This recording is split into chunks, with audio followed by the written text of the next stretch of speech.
Hi everybody, this is darktoadthesticky here, and today I'm going to answer some questions.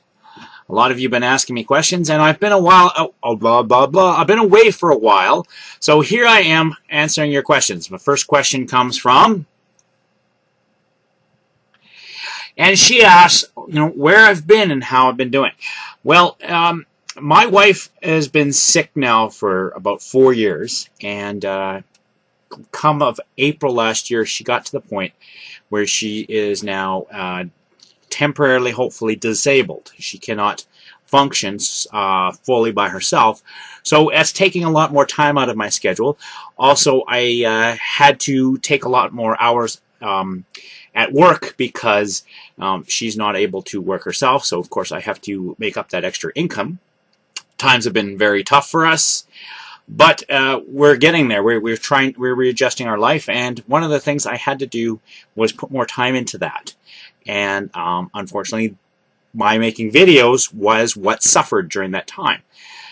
I am a lot more organized now, and I believe I have the time to put back into videos. So I'm making the effort. I'm going to start. I've got another channel called Toad Vlogs, where every morning I have what's called the morning show, where I comment on news events that I find across the world that I find interesting, or that just piss me off.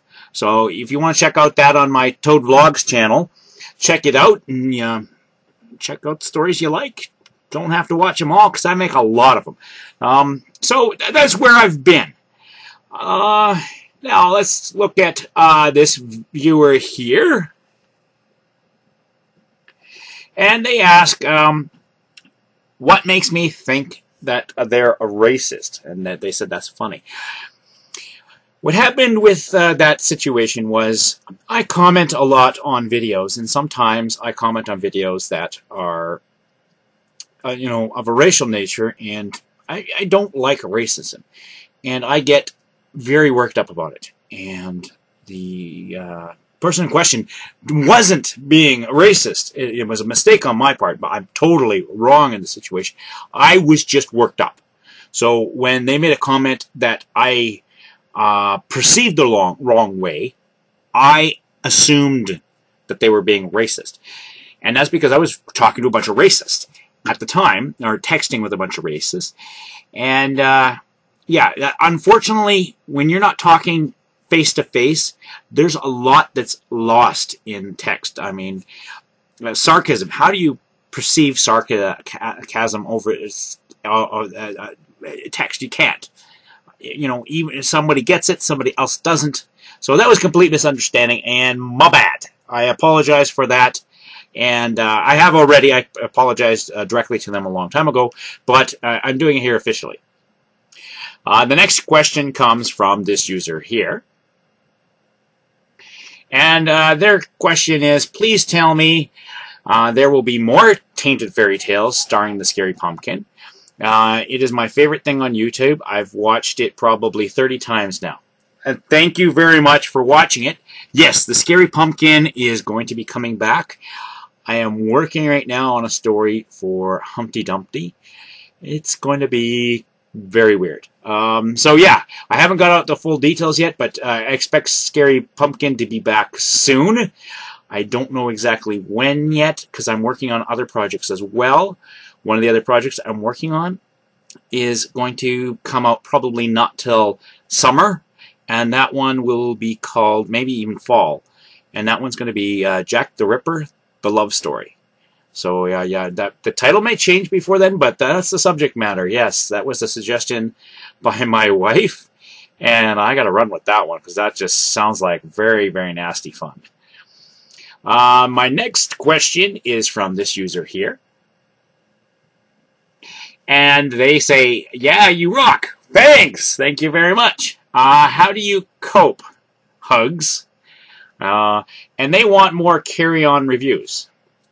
Yes, you are going to get a lot more movie reviews now that I'm back making videos, and I'm planning to review all of the Carry On movies, and I hope to pick up the one I'm missing. I'm missing one. That's Carry On Emmanuel. I'm going to be looking for that one so I can complete my set, and I hear it's absolutely awful. So that should be a lot of fun. So yeah, Carry On. I'm going to be reviewing every one of the Carry On movies. So just wait for that. The next question comes from, and they say, what is the best overall horror flick of all time? Okay, well, in my opinion, let's see, best overall horror flick. That's hard. There's so many horror flicks, and they all fall under different categories. The best horror flick of all time. I like so many. One that really scared the hell out of me when I was younger was, and you know, it's very in your head. Like that's the kind of movies that scare me, is the ones that I have to imagine, not the ones that show you stuff. So that was what was it called now? It starred Pierce Brosnan as a French anthropologist, and Nomads. It was called Nomads, and it was more of a psychological thriller than a horror, but it really scared the heck out of me when I was young. So I wouldn't say that was the best horror film of all time, but that was one that got to me. Horror films have a lot to do with the audience you see them with. Arachnophobia scared the hell out of me. Not because I think it's a scary film, but I seen it with an audience full of 14-year-old girls. And every time a spider even appeared, even if it was a harmless spider, they all freaked out. By the end of that movie, my nerves were shot. I was walking to the subway, and if I had seen a spider, I would have wet my pants, because my nerves were shot at that point. There's a multi-part question, so they're also asking, what's the best werewolf flick? And I love werewolf flicks, so I've seen a lot of them. One of my favorites, I wouldn't say it was the best, but one of my favorites is Ginger Snaps. And the reason I like Ginger Snaps is because it uses werewolfism as a metaphor for puberty. And, it uses the menstrual cycle as part of the whole story. And, it's about a female werewolf. Canadian film, very low budget. But I love it because of the fact that the metaphor thing. And actually, the sequels also use the werewolfism as metaphors as well. In the second one, Ginger Snaps 2, werewolfism is used as a metaphor for drug addiction. And in the final sequel, Ginger Snaps 3, actually, werewolfism is used as a metaphor for family. So, yeah, the first one is, in my opinion, the best of the two, although the little girl in the second one scares the crap out of me. The actress who plays her is very good. So I don't know if it's the best werewolf flick, but it's definitely my favorite. The best movie monster. There are so many movie monsters that come to mind. The best one, I'm not sure what the best one. My favorite right now, and this is just right now, and this could change the next film I see, is Mega Shark from the totally awful movie Mega Shark versus Giant Octopus. And the reason for it is one scene. There is one scene in the movie. The movie is, one of these movies that it's so bad you just enjoy watching it. Now, it comes from Asylum Films, and they usually make absolute crap. I don't usually suggest it, but there's one scene where the Mega Shark, which attacks a plane. And it doesn't just attack the plane. It leaps 2 miles into the air to pull this airplane out of the sky. When I first seen the airplane, they're setting up the audience to get attached to these people for a couple of seconds before they all die, and I knew exactly what was going to happen. I'm like, oh, they're going to do this. That is so crazy. They're not really going to do that, and they did it.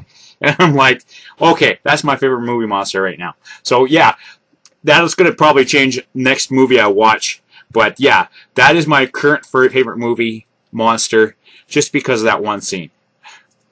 My best death scene. Now, again, there's so many death scenes, but my one that I haven't seen it in years. Well, my favorite death scene comes from the movie Willow. And because it's not necessarily the best death scene, but it's my favorite one. And that is the friend of Mad Mardigan, and I can't even remember his name right now. But when he's being killed by the general, and he spits in his face, you know, as he's being skewered with the general's sword. That's his last effort. He spits in his face before he dies. And so that was my favorite death scene. It's like, yeah, okay, I'm dying, but I spat on you. Take that. And which is better, slow zombies or fast zombies? They both have their advantages and disadvantages. I mean, in this day and age, fast zombies, it has to be fast zombies. If you're going to do slow zombies, you have to make it work. Because basically, you know, as yeah, I don't know if anybody's seen the film, watches the mediocre films, but in mediocre films, they make fun of the slow zombies when the characters in there are actually pushing the zombies over and over again, and they're calling for, you know, an end to zombie abuse because they're so slow that people are able to push them over and just, you know, bother them constantly. So yeah, slow zombies, unless the movie explains why they're still dangerous, just don't work anymore. They you know, but you know, the movies that had them in the past, they worked. But now people, you know, we expect faster zombies. The advances in film technology allow us to have fast zombies. So yeah, I mean, I've seen all kinds of films that just, you got to explain why. Like I was watching that zombie Nazi film, Dead Snow, and the zombies are in the snow, and they're fast. And I'm like, well, that doesn't make any sense because zombies have no body heat. They would be frozen like, you know, rocks. They would be stone. You know, you'd have to thaw them out before they would get any speed. So they never explained why they were still fast or juicy in sub-zero weather. So you have to explain why if they're slow, why are they dangerous? And if they're fast, why are they fast? So yeah, both are good, but nowadays I expect my zombies to be fast. If they're not fast, I want a reason why they're not fast. And that's all the questions I have right now. If you would like to have your question answered, just submit it to my channel. That's darktoadthesticky. You could also message me on either my Dark Toad the Sticky or my Toad Vlogs channel. And if you want, you can go to my Facebook page. I don't check it as often as I should, but I will have to get back to checking that as well. And leave me a message there. And thank you, everybody. If you have questions, please submit them. And I hope that maybe I can do this once a month. Thank you very much. Bye-bye.